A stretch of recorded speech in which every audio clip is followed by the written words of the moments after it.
What's up, y'all? I wanted to give you guys a quick down and dirty of my experience with David Goggins' 4x4x48 challenge and kind of how I was able to meet the challenge head on, coming from a place of not running, not being cardiovascularly fit, and just being excited about the challenge. So let's go ahead and dive right into it, shall we?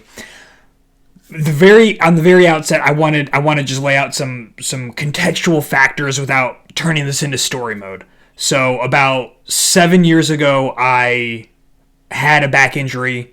Being in the Army, serving in an airborne unit, had a jump, tweaked my back, herniated some discs. Kind of ended my running career from there. I was really motivated and into running about half marathon a day or so, and that all changed. And I've never really been that much of an avid runner since because it aggravates my back. I started getting back into it. Started getting really physically motivated and moving outdoors again with my wife out in the mountains. And this was last summer. Around July into August time frame, and we rounded out like 3 weeks in a row of going up mountain after mountain after mountain, and finally we went to Mount Rogers, which is, we're in Virginia, the highest mountain in Virginia. Woo, I know, it's huge. It was like 5,400 feet, maybe 5,700 feet, maybe. But yeah, so we went up there, and then we came back, and long story short, I ended up I had some muscle spasms that made it so I wasn't able to really walk for the next day or two. I kind of locked up, went on the ground, and went completely immobile for a day and a half, and heavily assisted for another day and a half after that. And so that was August. And what I had been made aware of the 4x4x48 challenge with David Goggins maybe about a year ago, and it tickled my fancy because I'm really into pushing my limits. You know, when I intermittently fasted for 8 months, I did it for 20 hours a day. And then I only ate a huge keto dinner, and I cheated with a beer, at the end. So that was only for like 4 or 6 months of the 8 anyway. But what I like to find weird, crazy things and then really dive in and kind of see what it does to me, what I can do with it. And I love that stuff. I'm really passionate about it. I'm passionate about finding my limits, pushing them, and seeing where the new limits lie beyond that. And this was, to me, another opportunity to do exactly that. And so I got interested in it about a year ago, and I never really thought I was going to be able to do it because of all of those contextual factors that I just laid out. And then I heard about it again, Lex Friedman on Joe Rogan's podcast, and I was like, you know what, let's do it. Interestingly enough, we ran into some planning conflicts where we were supposed to be going on a family trip that weekend. It's supposed to be March 5th is when David Goggins' event for this is going down. And so I had to make a call, and the call had to be I'm going to do this now, because if in my head, if I push this back, it's not going to happen, right? So, and I wanted to make sure that this happened, and I didn't want to throw in an excuse and push it later. I was like, the only way that this makes sense is if I do it now, and I have to do it right now, which actually ended up being last Wednesday midday through Friday morning was my 48-hour adventure here in Virginia. And so I needed to do it then. I needed to do it right away when I found out that the plans conflicted because we didn't have the ability to get refunds on our tickets for the Airbnb we're staying at. We're trying to catch the slopes one last time before the end of the season. So we're gonna go snowboarding, and I needed to make sure that I had enough time to actually recover, so my legs weren't smoked going into snowboarding, so that it was actually worth it. And so I wanted to make sure I didn't do it this weekend, going into next weekend, because that'd be a disaster. Although right now I'm feeling pretty good. I'm feeling pretty good right now, and I did this, a week ago. Essentially, I was doing this a week ago, and it was, and like I said, I didn't really do anything from August when I had my back spasm and wig out to the end of January. I ran maybe 2 or 3 times, maybe, and then when I realized that when I took this on, I made sure I told my wife right away. I was like, hey, this is what I'm going to do. I'm going to be crazy. And she's like, yeah, that makes sense. You're crazy. So I'm not going to do it with you. I'm like, that's fair. So I had her buy in. She knew about it. and I wanted to do a little bit of a train up, but obviously that got shortened because I lost 2 weeks. But I ended up running a 2 mile one day, and then a 3 mile the next day, and then a 4 mile, then a 4 mile. Like I said, this is like really the first time that I dedicated any focused energy towards running in like 6 months. So it was, and I felt pretty good, considering, but I was still nervous going into it. And I figured that the most important aspect of this was actually not going to be the physical conditioning. My biggest concern was the mental aspect of it. It's like, I need to make sure that my head's in the game. And I knew that this was something that I really wanted to accomplish because the principle number one here is that it aligned with how I identify myself. And you can use your different your different core identifiers here as they fit. If you're a runner, then use the fact that you identify yourself as a runner.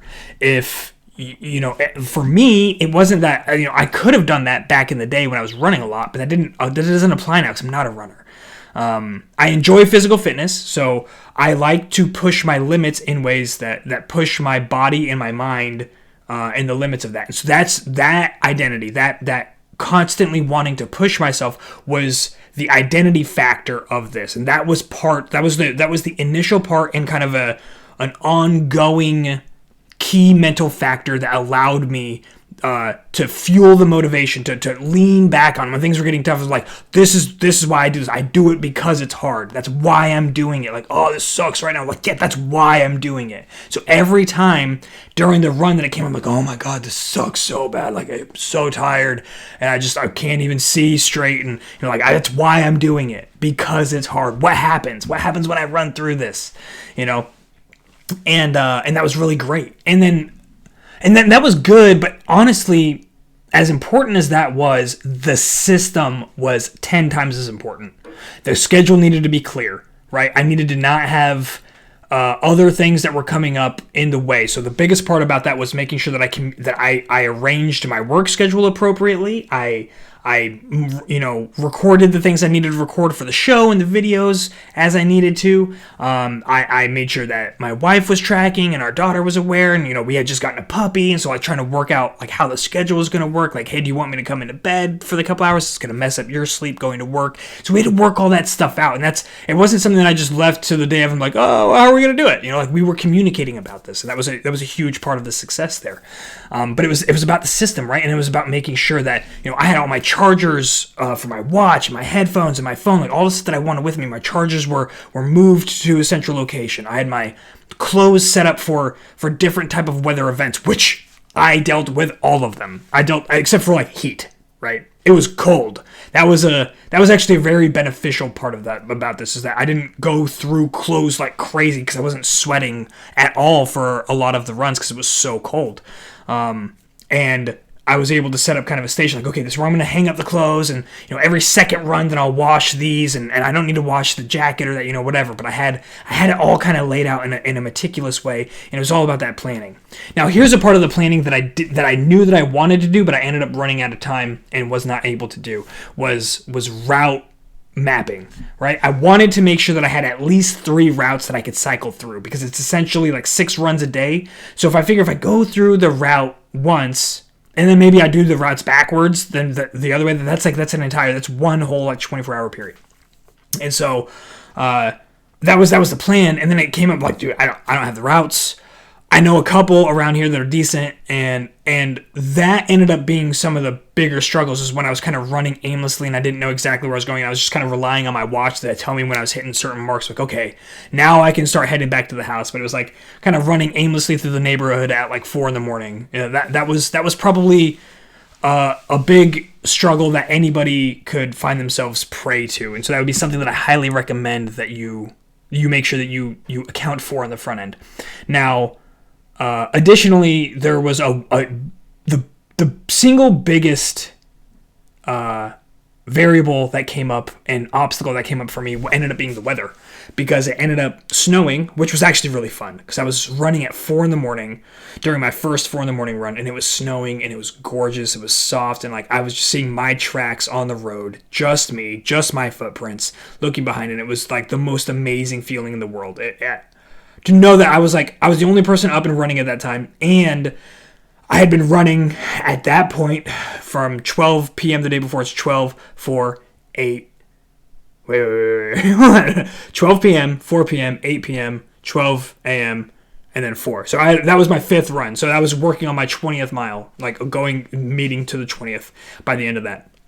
And so knowing I was there, I was like, that feeling was also really significant for me, and that's what helped keep me going. It's like, I'm out here doing this and no one else is. And I knew that was actually going to play a big role when it came to pushing back the date beyond the March 5th David Goggins event day, is that if I saw everybody doing it and I'm out there trying to have fun with my family on this kind of vacation, this mini getaway, I'm going to end up like feeling emotionally conflicted, right? Like I'm going to be like, oh, I know that I'm supposed to be doing this, and I'm here, and it's fun, it's a good time, but like I'm gonna be torn. Like now, I did it, and I'm done, and I had a recovery time, and I'm gonna fully and emotionally invest in the family time there. So it's not competing. That was another important aspect of my choice to do it on the front end early, and to know that I'm like the only dude out there doing it right now. Like there was an aspect of that where I was looking forward to the community, but at the same time doing it alone, for me, there's a motivational factor in that as well. So that was huge, but then the snow switched to ice and it got real treacherous. And this is a cool part. I will say that honestly, like I get pretty rigid in my thinking when it comes to goal setting and planning and stuff like that. And so when I had this in my head, I'm like, I want to run the whole thing. And if I had just been just me and just in my head, then I probably would have been a little bit, I wouldn't say emotionally devastated, but it would have been very frustrating for me to shift to walking in there. But there was a video what David Goggins had put out where he's like, I don't care if you walk, I don't care if you run, I don't care if you crawl, like you're going to get out there every 4 hours for 4 miles for 48 hours. Like that's what we're going to do. And so like kind of getting that permission granted from the person that spurred this idea for me in the first place was significant, and it allowed the flexibility that when my wife and daughter wanted to go out and do a walk with me on it, I was like, hell yeah. And it was all icy out anyway, and so I was like, yeah, let's do that. And so we walked together for a 4 mile. Ended up just being me and my wife because the puppy situation didn't really work out well. So daughter stayed home with the puppy. Me and my wife went out and walked 4 miles. So that was really cool. That was really great. And it was actually a way to like bring the family in and make them a part of it. So I wasn't fully alone, right? I got to share the experience a little bit with them, with my wife, which was great. And then that also made it easier for me, like once it was the last 2 runs, really the last like 2 runs plus the half of the one before that, had to shift to walking because it was so slick. Like the last runs were midnight, 4, and 8, right? And so it was so cold and it was so slick with ice that like I found like a 3/4 mile lane near my house that was pretty ice free, where I still slipped a couple of times, that I just had to walk up and down. Like this was the only way that I was able to do it. It was so compacted with ice that I couldn't do it. I was like, but I didn't care at that point. I was like, I will walk this back and forth until I can. And so I have times on there on my board that I wrote that were like, the first 2 were like 9 minutes and 45 seconds, which isn't blazing fast, I acknowledge, but it is what it is. For not running at all, I'll accept it. And then, it shifts to like 10, mid-10s, and then some 12s, and then, and then it was like 22 for the walk, and then the last 2 were like 22, 23-minute mile pace. And that was that. And so, and really that's kind of what I wanted to just share with you guys, is that in that challenge for me, I think the things that were the most important were having your goals set, but staying flexible, right? Creating the paths, making a plan. And so that way and kind of going and mapping that stuff out. You guys still have time. If you're doing it with him, you still have time to do that now. So map out those areas, have different routes that you can run, and alternates, especially based on weather. If it ends up pouring rain, maybe you don't want to run that park dirt path, this time. You have your cement path that you can go on. So it creates flexibility, creates resilience, creates redundancy, right? So it's important to have at least a couple of different clear paths that the distance on, that you don't have to think. It's like the more you can turn off your brain of thinking during this, the better that you can just kind of click were, as it were, and just insert yourself into the system that you created and just go. So if you can map those things out, like this is the track here, this is the track here at this time, this is the track here at this time, this is the path here at this time, then you can just follow the mantra that you've created, right? And then assign it to your core values, assign it to your personality, assign it to who you are, and that is kind of that reserve energy that's there to kind of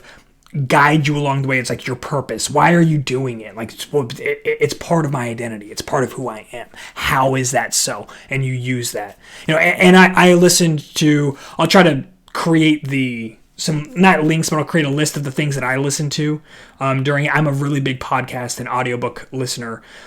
So that's what I ended up doing for most of these, were those. It was, a mix of Jocko, Willnick, and I think it was some Chasing Excellence with Ben Bergeron, and it was definitely,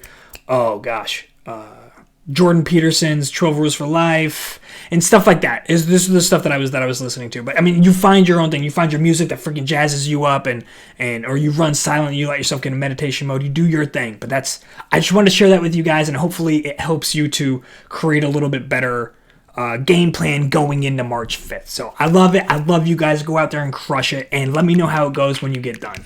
So this is the video journal diary of a 4x4x48 challenge, where I am going to be running 4 miles every 4 hours for 48 hours.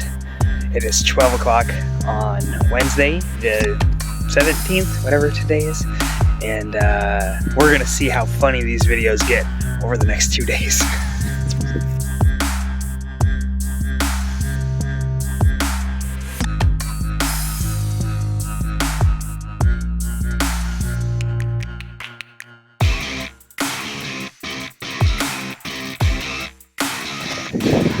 So, on my 5th run of the 4x4x48, so working on my 20th, I set up to 20 miles, whatever, gotta get it. And Virginia likes to give me a little taste of winter while I'm rolling. See if I can switch it.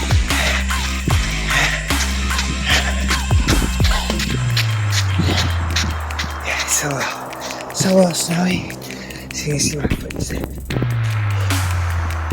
Yeah, I got my tracks. I got marks in there. But yeah, it's an experience, my foot is feeling it. And it's a little chilly, but that's not bad. I just thought I'd share my winter wonderland type experience with y'all, because it's funny and it's kind of nice.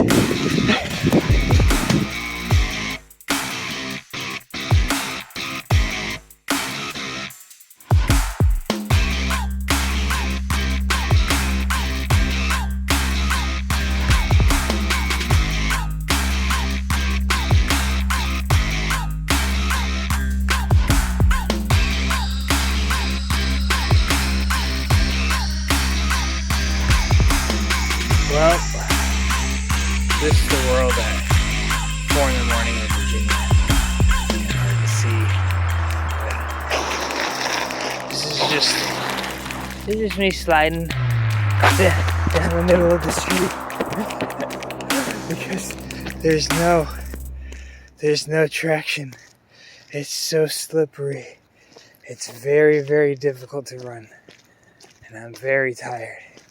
And so I'm trying to complete 4 miles.